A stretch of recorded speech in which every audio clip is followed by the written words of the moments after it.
Assalamualaikum warahmatullahi wabarakatuh.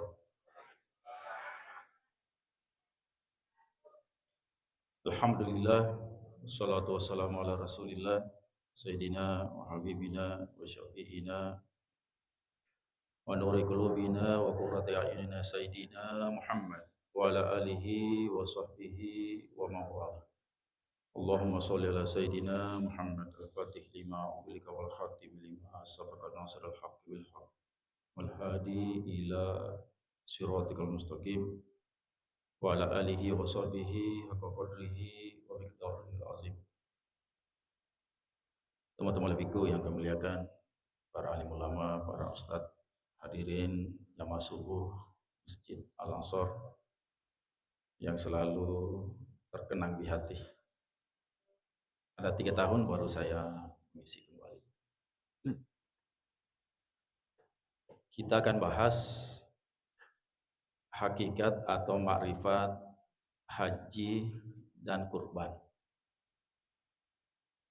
Pertama-tama, bagaimana kalau kita saat ini kita beribadah itu dengan sadar, ya, atau berkesadaran. Mungkin selama ini kita beribadah masih hitung-hitungan dengan Allah, ikut-ikutan, atau karena surga dan takut neraka. Ya. Jadi kita bermuhasabah bagaimana kita beribadah betul-betul karena Allah. Masalahnya, kira-kira apakah Allah butuh ibadah kita? Tentu tidak. Ya. Apakah Allah beragama? Apakah Allah butuh kita? Tidak. Ya. Jadi Allah ciptakan manusia itu cuma ingin memperkenalkan dirinya. Allah ingin bercermin melihat dirinya. Maka diciptakanlah makhluk untuk kanzan makhfiyan. Fa'ahbabtu an nurifa. Fahalaktul khalqa likai turah. Terus kita sering dengar angkariaseng syariat, tarikat, hakikat, ma'rifat. Kemudian iman, Islam, ihsan. Selama ini kita bahas berkutat di seputar iman dan Islam saja. Bawang. Ya. Itu bawang, oli, tiga sana. Iman dan Islam. Akhirnya apa yang terjadi? Sampai saat ini kita masih berdebat. Dan pasti berdebat. Selama orang tidak ma'rifat, tidak ihsan, pasti berdebat. Sampai kapan kita berdebat? Coba, kita harus sadar. Sampai kapan kita harus berdebat? Contoh tahun ini, kita masih berdebat penentuan 1 Ramadan dengan 1 Syawal. Akhirnya saling mengkafirkan, Pak. Maka dia teman lepo Jumat haram apa puasa tahu aku ke. Nasab amal lepo ni tahu. Maka dia teman puasa haram man rita aku ke. Apa sama kita tahu. Ini coba. Yang paling parah penentuan Lailatul Qadar. Ya.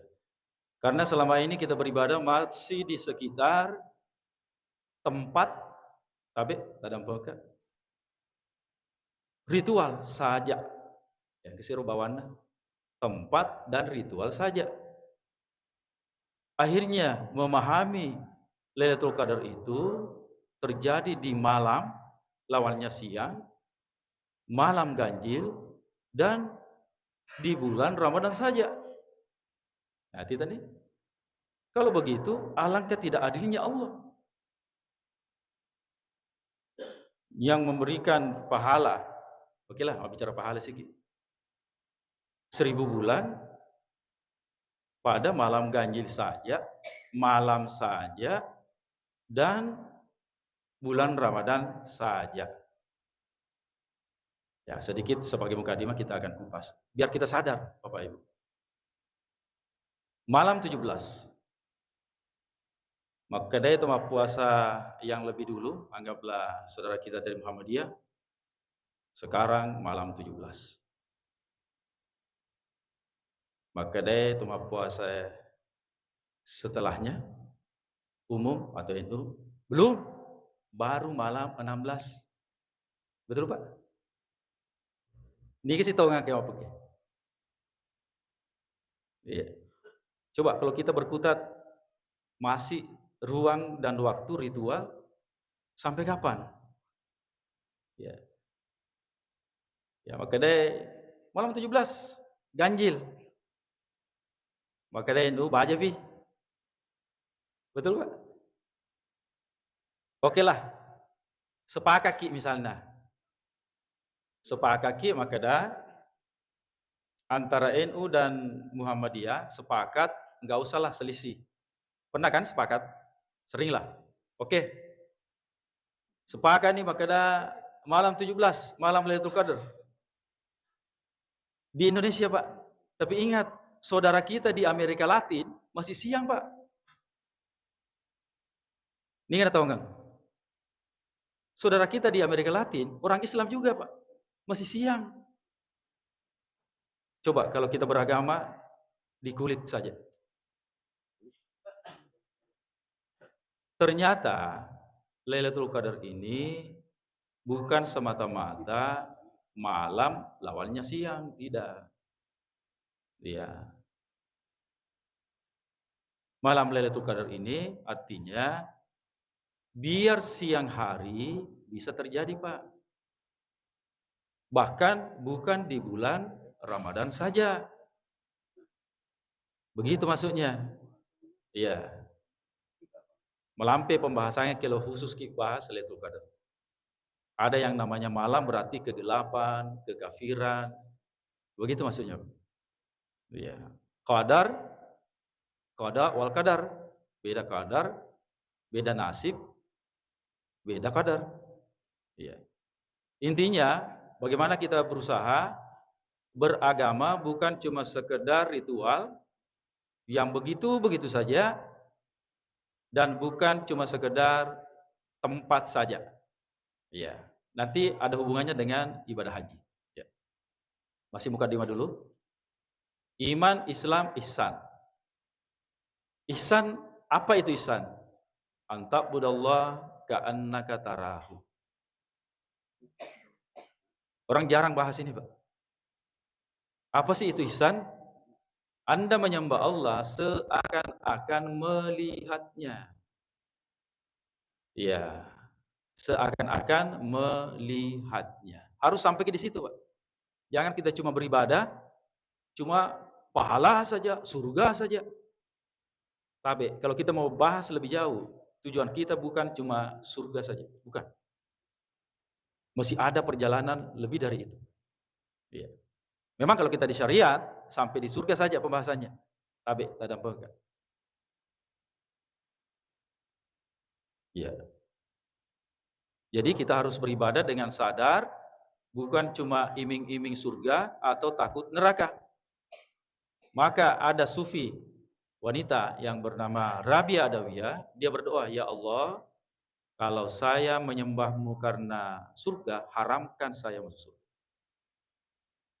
Kalau saya menyembahmu takut neraka, masukkan saya dalam neraka." Bahkan suatu ketika beliau sempat membawa api dan air. Orang bertanya, "Wahai Rabiah, kamu mau apa?" "Saya mau padamkan neraka, biar tidak ada orang menyembah karena takut dimasukkan neraka. Dan saya akan membakar itu surga, biar orang menyembah bukan karena surga saja, tapi betul-betul karena Allah." Ya. Maka orang yang menyembah Allah karena surga, di surga nanti dia mencari Allah tidak menemukan Allah. Maka Allah berfirman, "Bukankah kamu beribadah karena surga? Silakan, nikmati." Masya Allah. Ya, melihat Allah. seakan-akan melihat Allah. Rukun iman, iman kepada Allah. Rukun Islam, syahadat Allah ilaha illallah. Maka kata Rasulullah, awwaluddin ma'rifatullah. Dasar beragama itu adalah ma'rifat dulu kepada Allah. Kata Sayyidina Ali, bagaimana saya beribadah dengan Allah kalau saya tidak mengenalnya? Jangan sampai, nah subhanahu wa ta'ala, wa minan nasi may ya'budullaha ala harfin. Banyak orang menyembah Allah, menyembah namanya Allah, menyembah hurufnya Allah. Adakah lafaz Allah di sini, Pak? Ada. Ada ya? Ini. Allah Muhammad. Jangan sampai, Pak. Jangan sampai kita masih menyembah namanya saja. Tabe, tadang pegang. Saya akan buktikan sekarang juga posisi kita di mana sekarang. Ya. Salat, ibadah inti. Ibu, apakah kalau salat pikiran kemana-mana? Jujur, Ibu. Pas Allahu Akbar, pikiran kemana-mana. Muhammad, macam-macam. Pilih mana, Bu? Salat pikiran kemana-mana atau kemana-mana tidak salat? Hah? Kemana-mana tapi salat, ya? Ya, oke. Kita akan buktikan. Inti salat itu, aqimis sholata li zikri. Intinya salat untuk mengingat Allah. Ya. Jadi yang namanya tanha anil fahsya'i wal munkar itu buahnya, belum intinya. Kalau pengertian salat mengingat Allah, berarti jangan sampai kita salat lima waktu ini cuma gerak badan saja. Allah. Salah. Mengingat Allah. Apa yang terjadi? Pas kita salat, semua yang dilupa diingat. Satu saja yang tidak bisa kita ingat, yaitu Allah. Akhirnya kemakmur. Salat yang beginilah yang fawailun lil musolli. Celakalah orang yang salat. Kita harus bahas, paham makrifat salat. Jangan sampai selama ini mas sempat gerak jalan di bawah. Iya. Maka Rasulullah katakan di bulan Ramadan banyak orang berpuasa, tarwih, beribadah tidak mendapat apa-apa kecuali haus, lapar dan capek. Tapi tak poin. Jangan sampai sholat kita sampai hari ini belum bisa menyaksikan Allah. Aqimis sholata li zikri. Kita tes, Bapak Ibu. Zikir itu ada dua macam, bahkan tiga ya. Kalau kita masuk ke makrifat, yang pertama zikir itu menyebut subhanallah, subhanallah, alhamdulillah. Yang kedua zikir itu mengingat, ya. Kita akan buktikan dalam sholat kita apakah sudah betul mengingat Allah. Kita tes, Bapak Ibu, tabe. Kita ingat orang tua kita masing-masing, ayah bunda kita, apakah masih hidup atau telah meninggal dunia. Yang telah meninggal dunia boleh bacakan Al-Fatihah. Saya akan bimbing. Kita mulai.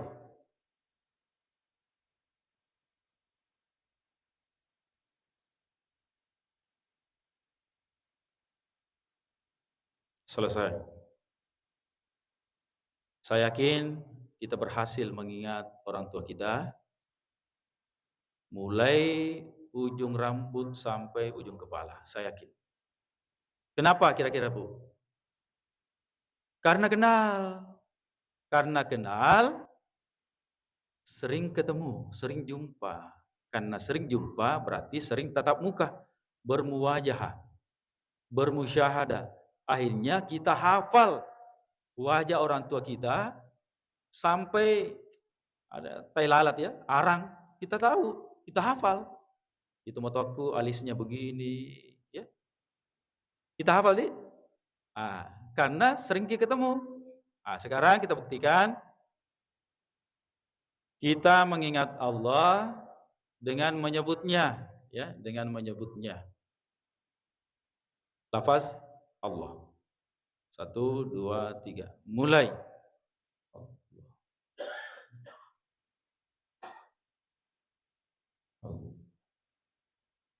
Selesai.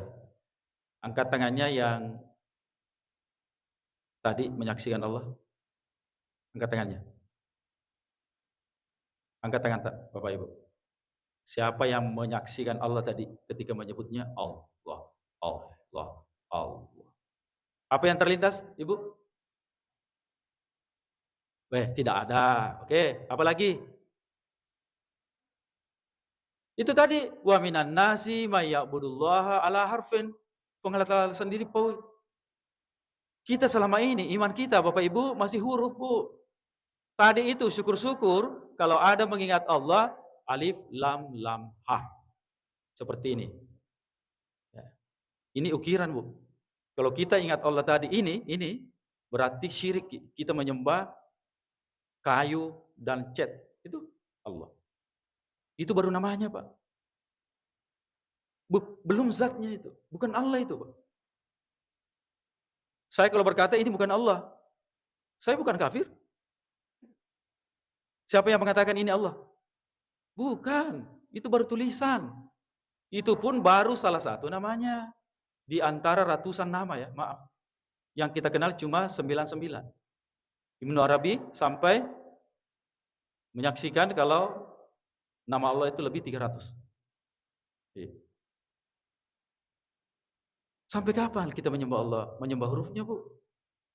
Ini karena kita tidak ma'rifat. Jalan ma'rifat itu ya tarekat. Maaf, tarekat itu laleng, jalan. Haruskah? Harus. Syariat, tarekat, hakikat, ma'rifat. Harus. Kata Imam Malik. Nigi-nigi mas syariat bawang. Tapi dia dalam ma'rifat, maka dia fasik. Tapi sebaliknya, nigi-nigi mah hakikat bawang. Tapi dia nas syariat, letuk ni nasa ngalena, dia ni lepas sempanya. Kafirlah dia. Tidak ada pilihan kecuali mengamalkan semua. Syariat, tarekat, hakikat, ma'rifat. Iman, Islam, ihsan. Ilmu yakin, ainul yakin, hakul yakin. Harus, Pak.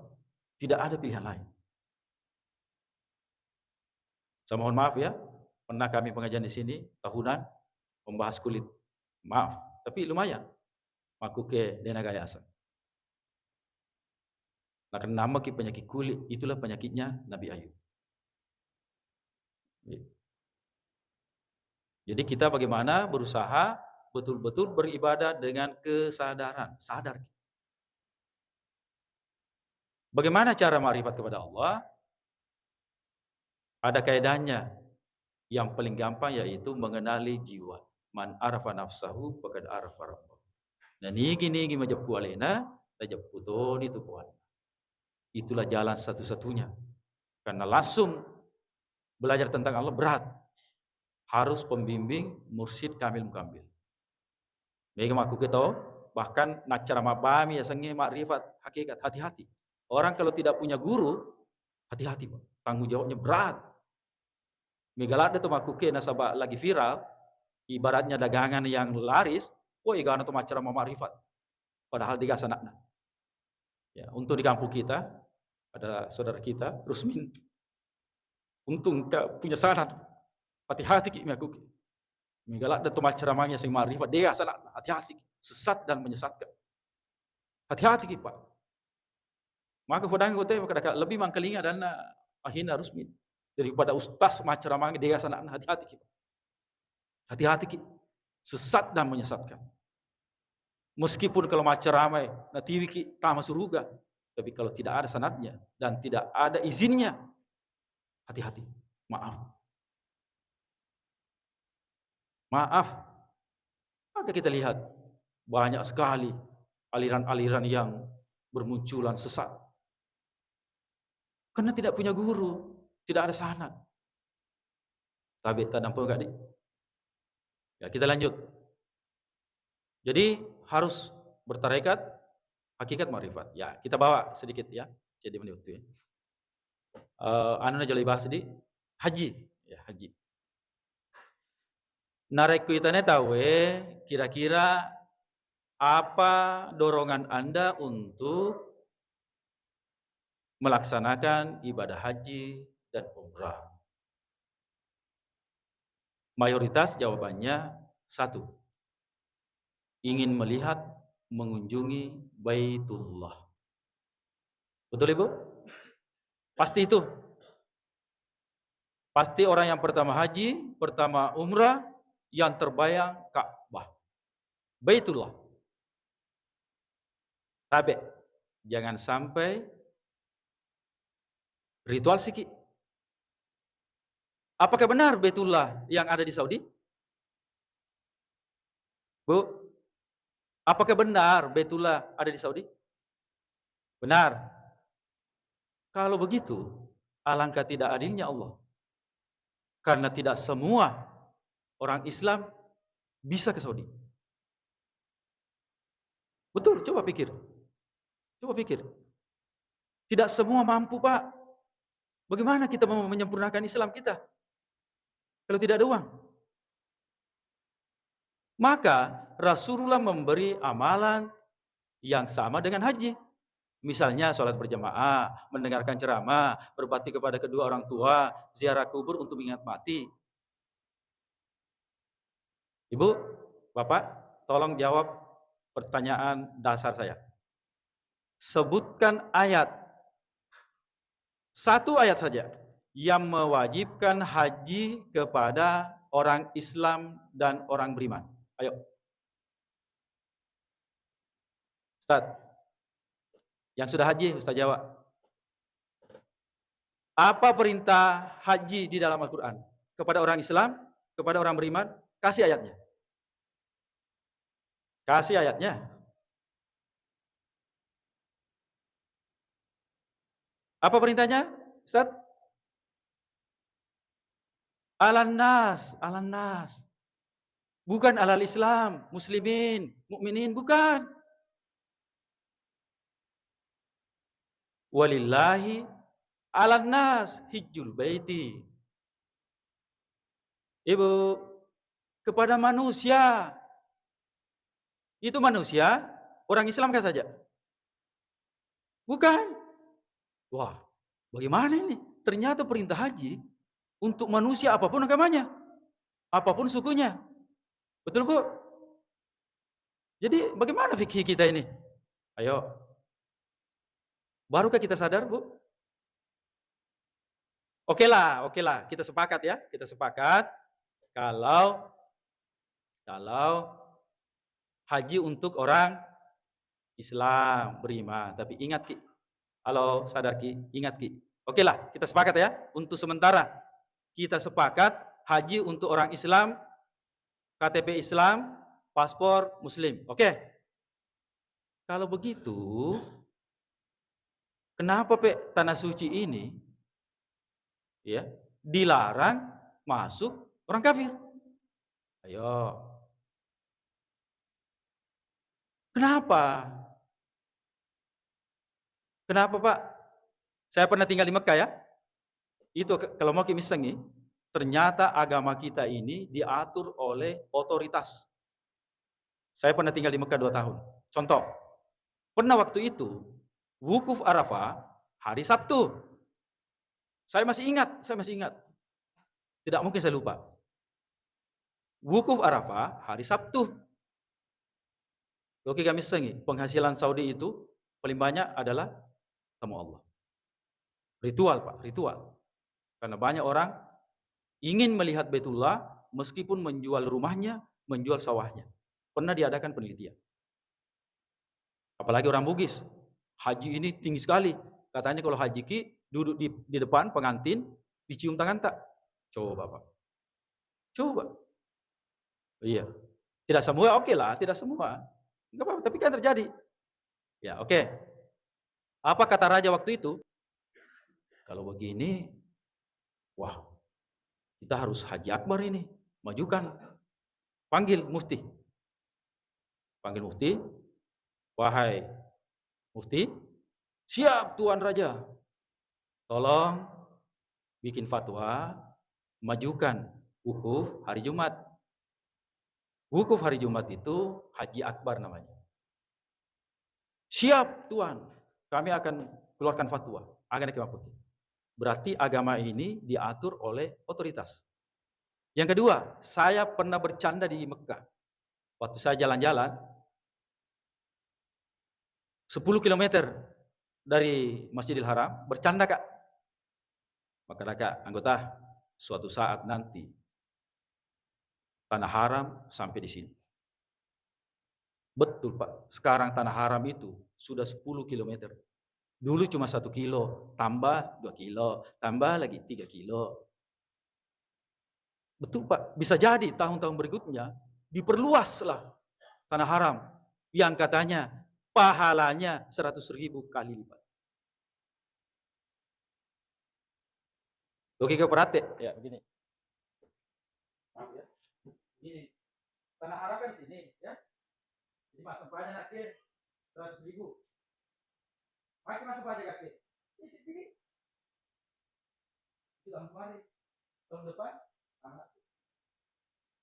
Sadar. Itu terjadi. Betul. Apakah mempermainkan agama? Betul, Pak. Betul. Dulu 1 kilo, pahala 100.000 kali lipat mesti lain. Waktu 1 kilo. Berarti di kilo 2, 1 ji. Kan bukan tanah haram. Ditambah matur. Karena belum sadar beragama. Masih hitung-hitungan pahala. Coba Pak. Kasihan saudara kita yang nggak mampu. Bagaimana dia mau berislam seutuhnya? Kalau tidak sempat naik ke tanah suci. Melihat Baitullah. Pas kita naik.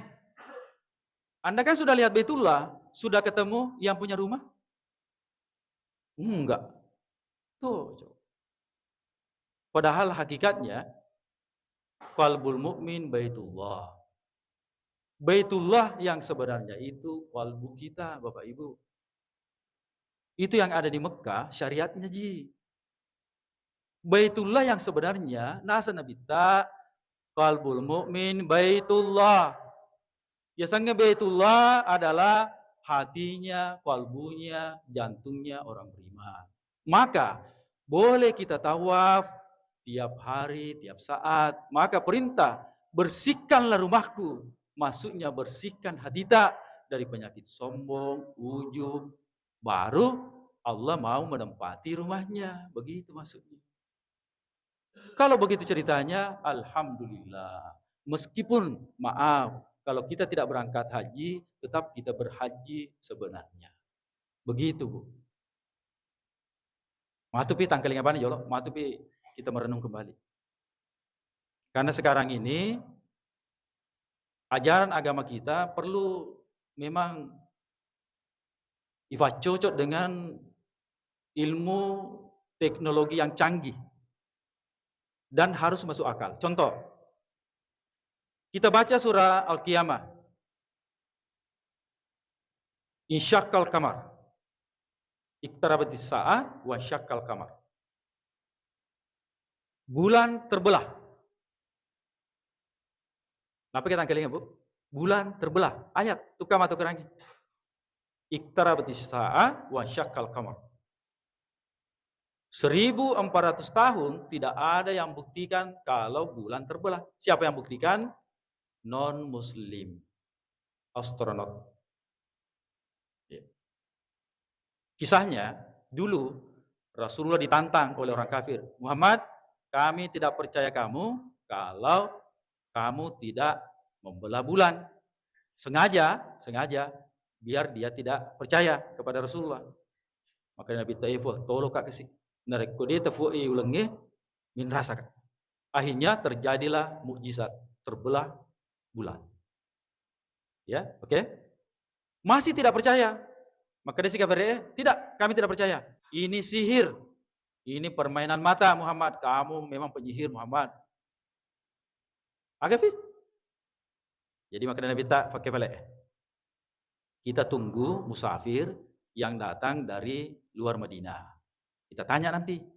Ditunggu. Datanglah satu rombongan kafilah berdagang. Kita naik. Sebelum antum masuk ke Madinah, apakah kamu lihat bulan terbelah? Iya, kami menyaksikan. Ain api mata. Ini 1000 tahun, 1400 tahun yang lalu. Kita yang selalu membaca Al-Quran tidak pernah sadar tentang ayat ini. ulang-ulang, maaf, tiap tahun kita khatamkan Al-Quran, tidak pernah kita betul-betul memahami, benarkah bulan terbelah? Dibuktikan oleh orang kafir, non-muslim, astronot. Ketika astronot diwawancarai, kenapa kalian ke bulan? Menghabiskan biaya 150 juta US. Mending kamu sumbangkan saja. Iya.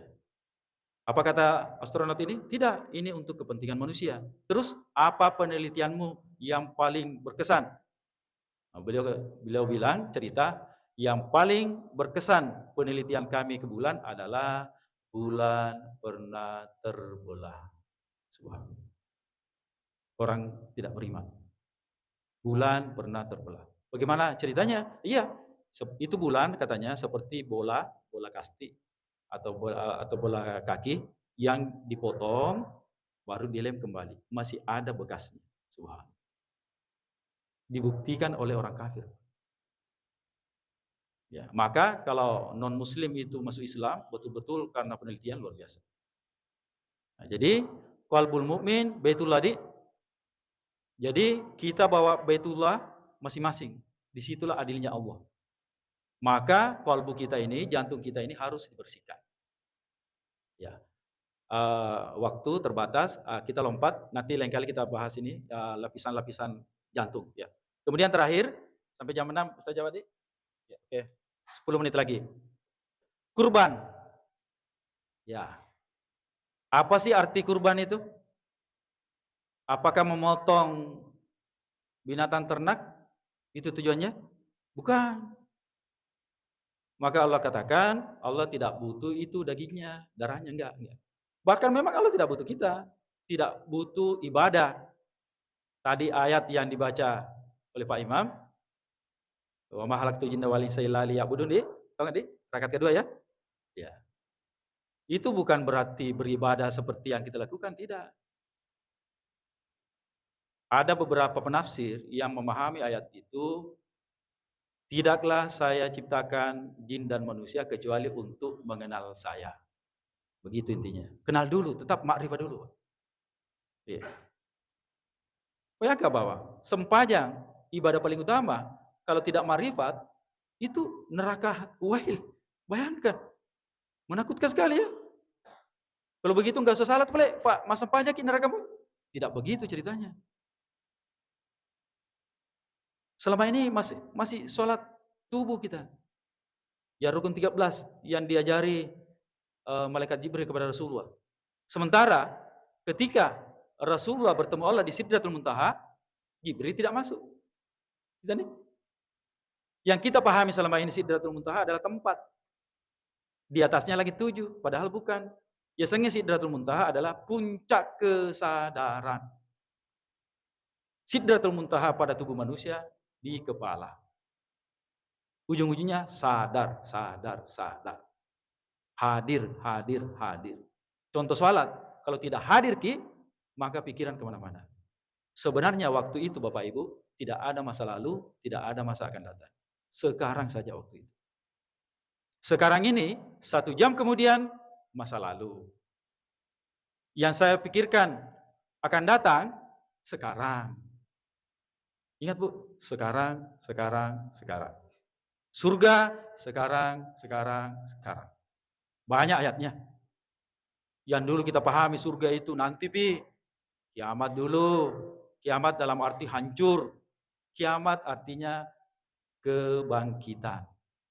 Kebangkitan kesadaran, kebangkitan spiritual. Bukan kiamat hancur, tidak. Surga neraka itu sekarang. Bukan nanti. Sekarang, mau bukti? Rasulullah pernah bersabda, baiti jannati, rumahku adalah surgaku. Rasulullah katakan, masih hidup dan di bumi. Betul? Iya. Justru kita, baiti nari. Maka bahasa Bugisnya neraka itu, orang yang selalu marah naka. Kalau Anda bahagia, berarti Anda berada di surga sekarang. Kalau Anda tidak bahagia, marah-marah, Anda berada di neraka sekarang. Itu nanti Taufi. Karena waktu itu sekarang. Bukan masa lalu, bukan akan datang. Memang pembahasan marifat begitu ya. Nah, kurban. Kurban artinya mendekatkan diri dengan pengorbanan. Khalifah bahasa Indonesia. Jadi jangan kalau mendengar kurban langsung sapi, kambing, enggak. Akhirnya kesalah paham, manu, lumah keruba manu, biasa. Tetap kima fikih. Nama si sabu manu mugere tetap bukan kategori kurban kalau fikih. Kurban artinya apapun yang kita korbankan itulah kurban. Mau perasaan, mau waktu. Nah, oke lah, kita fokus kurban dari kata kurb, dekat. Berarti mendekatkan diri kepada Allah. Oke, Ibu ya? Jadi kurban adalah mendekatkan diri kepada Allah. Oke? Pertanyaannya, sejauh apa Allah akhirnya harus kita mendekat? Ayo Bu. Selama ini kita bayangkan Allah berada di atas, berada di ars, berada di surga, berada di Sidratul Muntaha. Kalau begitu, berarti Allah menempati tempat syirik. Kalau Allah menempati tempat, berarti tempat itu lebih besar daripada Allah. Kan begitu logikanya. Betul Bu? Betul kan? Allah berada di dalam surga. Berarti surga lebih besar daripada Allah. Syirik. Sementara Allah tidak terikat dengan ruang dan waktu.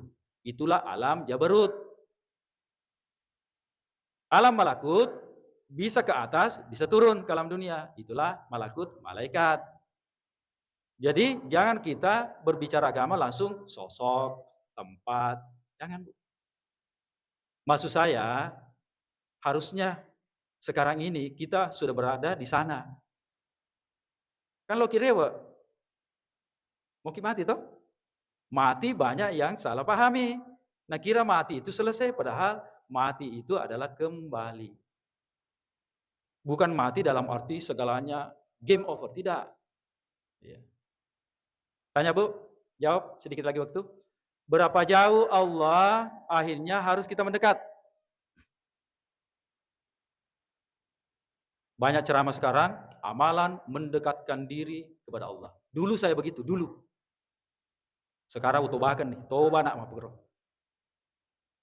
Saya dulu itu, saya pikir, saya menyesatkan orang ini kalau begini.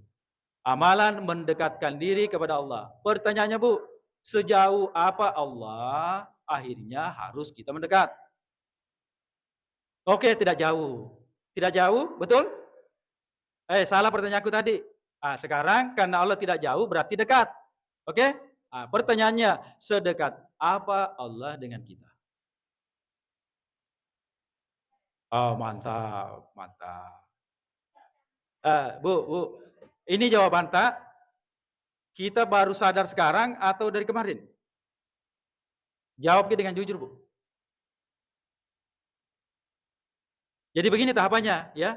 Kedekatan Allah itu bagi pemula, wa huwa ma'akum aina ma kuntum. Allah berada dimanapun kalian berada. Kalau kamu sendiri, yang kedua Allah. Kalau kamu berdua-duaan, yang ketiga Allah. Begitu ya dulu. Canggih sekali Ibu ini. Kalau menjawab Allah lebih dekat dari diri sendiri, urat leher. Kita lihat, kalau ada yang bisa melihat mata saya, fokus ke mata saya. Allah lebih dekat daripada mata saya, mata hitam dengan mata putih. Bayangkan dekatnya Allah. Mohon ini. Setengah menit. Boleh ke kuncina atau aja boleh ke jolok. Jadi ilmu apa yang kita butuhkan biar kita merasakan kehadiran Allah? Iro telelung. Jadi fajah ini selama ini amalan mendekatkan diri kepada fajah ini. Selain itu, tabi indrek ikhlas. Buktikan pernyataan ibu kalau Allah lebih dekat daripada ibu sendiri. Buktikan ilmu apa yang harus dipakai. Saya tantang ki, wallahu a'lam bishawab. Minggu FEMAPI. Oke, ada kesempatan, terus balik jawabannya. Karena nggak bisa dijawab dengan 1 menit. Oke Bu? Siap? Saya ceramah sampai jam 7, siap? Saya tidak siap, capek Kak. Assalamualaikum warahmatullahi wabarakatuh.